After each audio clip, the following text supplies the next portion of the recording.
I have one question left, and I guess I'm not sure if it's kind of following that idea of that's where I've been and I don't want to be. And as I practice your teachings and utilize them out in the world, this part of me is fading, but it still rears its head pretty strongly. Good, and when it does, you get a feeling. Yeah. Yes. And it's very self-destructive. It seems very, very dark, and I can't seem to reach for any thought to move out of it.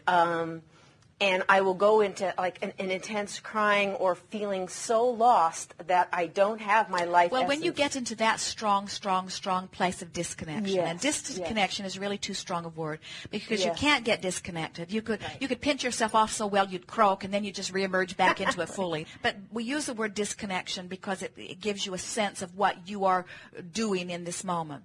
When you get into such a strong place of disallowing who you really are to flow, take a nap.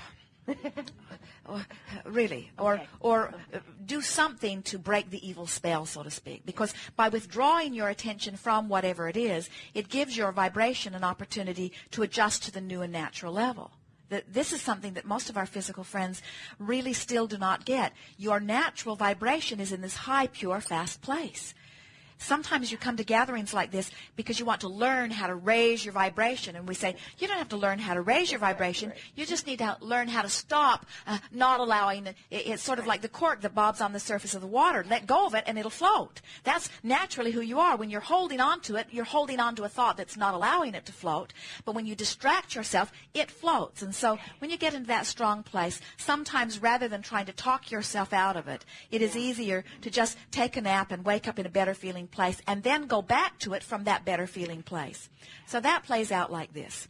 So I have some desires that are over here, but I'm having some life experience that's vibrating more like this, and I'm not feeling very good about it. In fact, I'm focusing so much on what is that I'm feeling worse and worse and worse and worse and worse. And because law of attraction is such an active player in my life, the more I focus on that, the more I get, and the more I get, the more I focus, and the more I focus, the more I get, and the more I get, the more I focus. So I've got myself worked into quite a tizzy of feeling uncomfortable. Yes.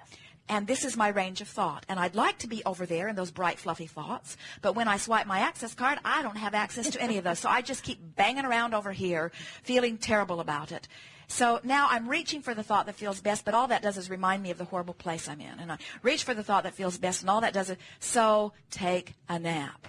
Now, when you awaken, you're vibrating over here for a minute, because while you slumbered, you released all attachment to that vibration. Now, the likelihood is that you're going to remember it pretty fast. Yes. So before you go to sleep, do your best to offer a statement that goes something like, when I wake up, I know I will feel better, and I'll think about this later. Or say something like, I don't have to think about this now, or I'm not going to think about this now. I'm just going to let this be for now. I'm going to sleep and try to let my cork float, or I'm going to go to a movie, except if you go to a movie, you'll probably pick one that's just like where you're feeling. Yeah, right. Or if you say, I think I'll call a friend, you'll call a friend who's vibrating right where you're feeling. In other words, it's almost everywhere you reach. It's pretty much right there. So detachment, meditation or slumber is the best advice we have under those conditions. And when you awaken, your vibration is in a much better place. Now, as you then think about that, there's a very strong likelihood you're going to go back sort of where you were, but you won't go as far back as you were. Now you have more probability of reaching for a thought that feels better.